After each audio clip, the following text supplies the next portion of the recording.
Honourable Member for Kootenay, Columbia.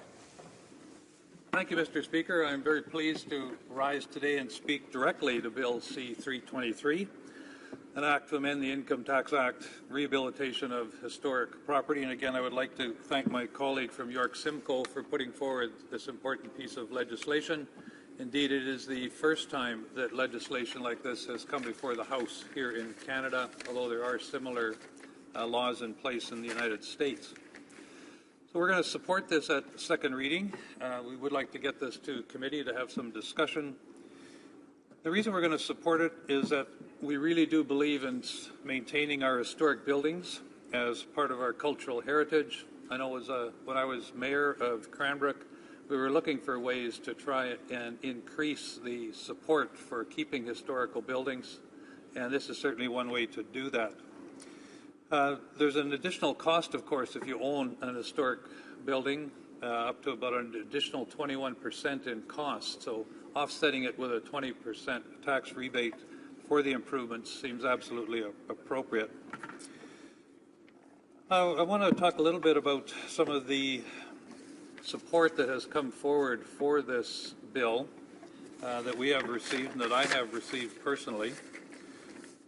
Royal Architectural Institute of Canada said that they believe there is an important federal role for leadership in heritage conservation.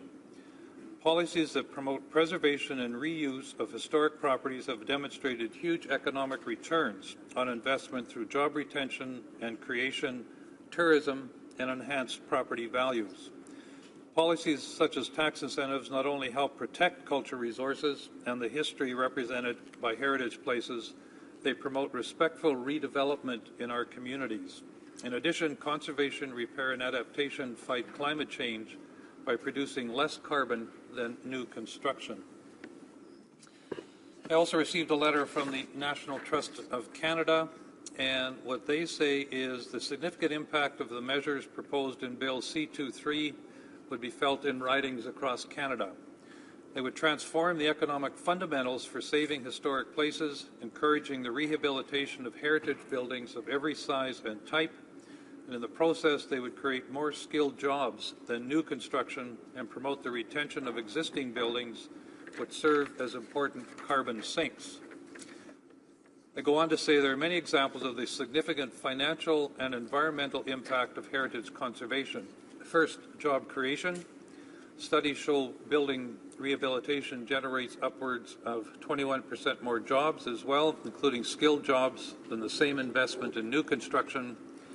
Economic stimulus, the Commercial Heritage Properties Incentive Fund, a Canada-wide program that was in place from 2003 to 2008, was designed to test the benefit of a heritage tax credit, and the results were impressive. Federal contributions of $21.5 million, supporting 49 projects, leveraged over 8 times more in private sector investment, totaling $177.2 million.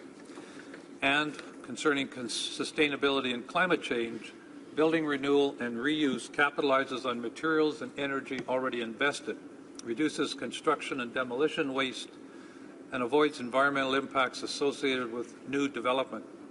A recent study shows that it takes from 10 to 80 years for a new green building to make up for the negative climate change impacts of its construction. In other words, the greenest building is one that already exists. And then from a community in my own riding, the city of Nelson, these tax measures could transform the economic fundamentals for renewing historic places and encourage building conservation of every size and type, from landmark commercial buildings to modest homes. City Council in Nelson has learned firsthand the significant financial impacts of heritage conservation.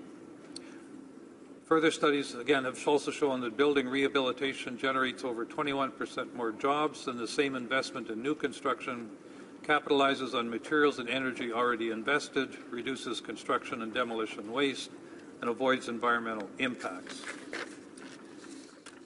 They went on to say that the significant impact of this bill will be felt in Nelson, and indeed it will be felt in all of the communities in Kootenay, Columbia, and across Canada.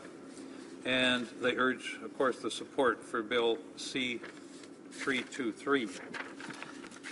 So while we will be supporting the bill for all the right reasons, it's right through to second reading, we do hope to have some further discussion at committee because we are a bit concerned that there is no means test for the tax rebate. That is, the millionaire or billionaire owner of an historic building in, say, Toronto's Forest Hill would be able to claim a 20% tax credit as well, despite being well able to afford to pay for the work without a federal subsidy. And so we'll explore that a little bit further at committee, but we definitely support the principle of this bill, and we'll be supporting it on second reading. Thank you, Mr. Speaker.